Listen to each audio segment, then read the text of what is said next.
This is a quick follow-up video. Well, really, none of my videos are quick, but it's going to be a video to go over the iterator version that I was starting to work on. And I want to show you what I was doing. So I was trying to do a blanket implementation for all iterator types, where I said impl generator for I, where I is an iterator. How do I spell iterator? There we go. Of U32s. And I wanted this. And it's complaining saying this. Upstream crates may add new impulse traits, this in future versions. Okay.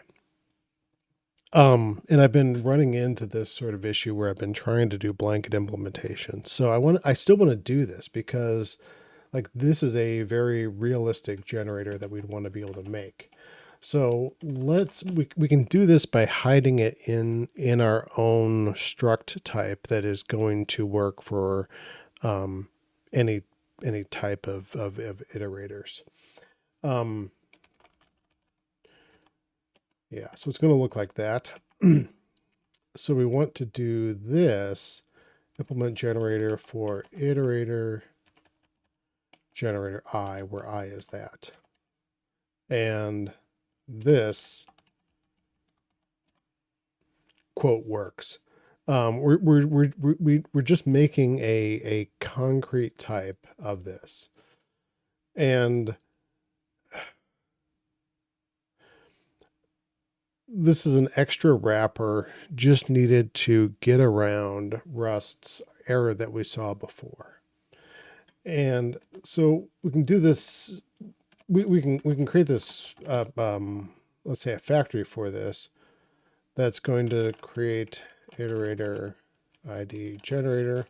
And I want to pass in the iterator itself is going to be an impl of an iterator of that.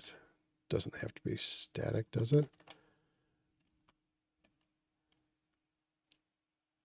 Yeah. So this should compile. Let's take out our unused imports. And if we go to main, let's just implement this. So let mute generator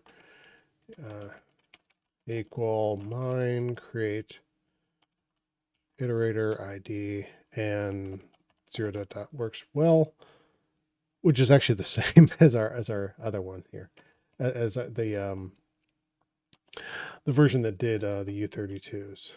So if we run this, now, our iterator generator is generating this, and we might want to do something like cycle. So it's always going to do it. Or let's just go to 0 to 10 and we're going to cycle that. So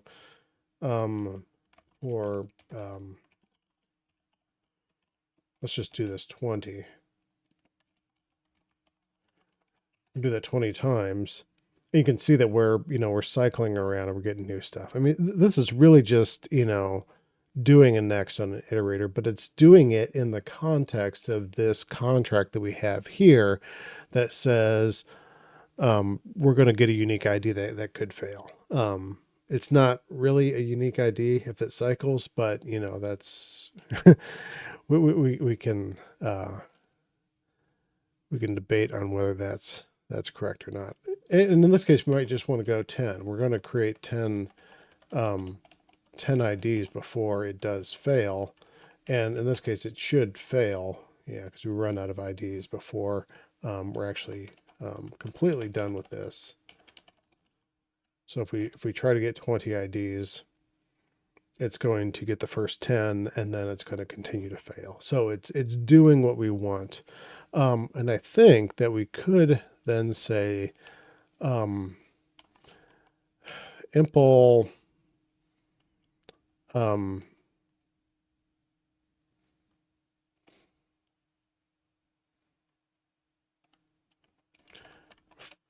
from I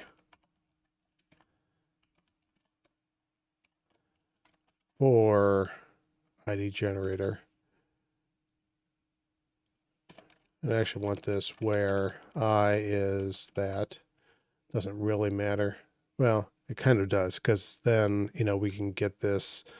We know that it's going to be creating a generator there. So this isn't actually a new case, but it's, we should be able to do this.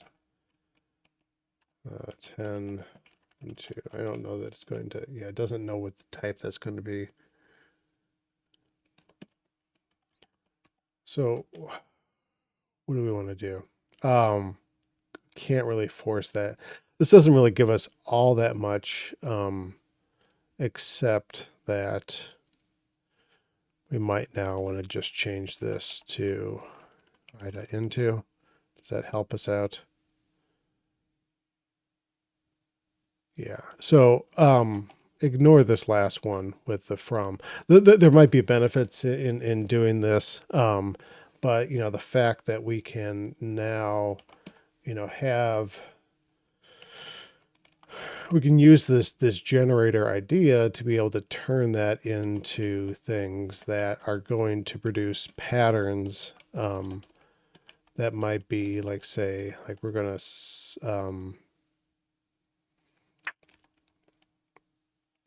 let's filter this if x mod 2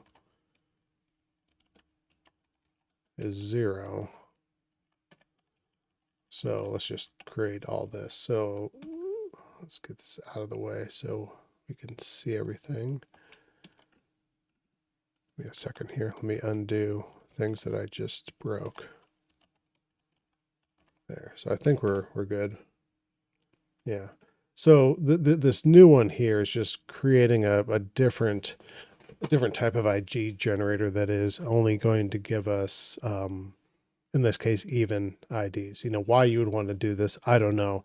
But, the point of this, it really is that we're able to very easily extend what it means to be a generator off of basic types that we already know what they are, and use this sort of mantra as that traits are ways of teaching the compiler or types. Yeah. We're teaching the compiler to have a type behave in a certain way. That's a great way to describe what traits are. They're not interfaces. They're a contract to your developer. Okay. Just wanted to follow up on that. I wanted the iterator version to be part of this whole package, and to tease on that and leave it out of the picture. This is in part why you'll see a lot of iterator stuff that has like cycle structs that help to wrap around other things that implement different types, why you would have that in play. So anyway, hopefully this helps you sleep tonight, knowing that now I know how to do this for iterators. I know I'm certainly going to sleep better tonight knowing this.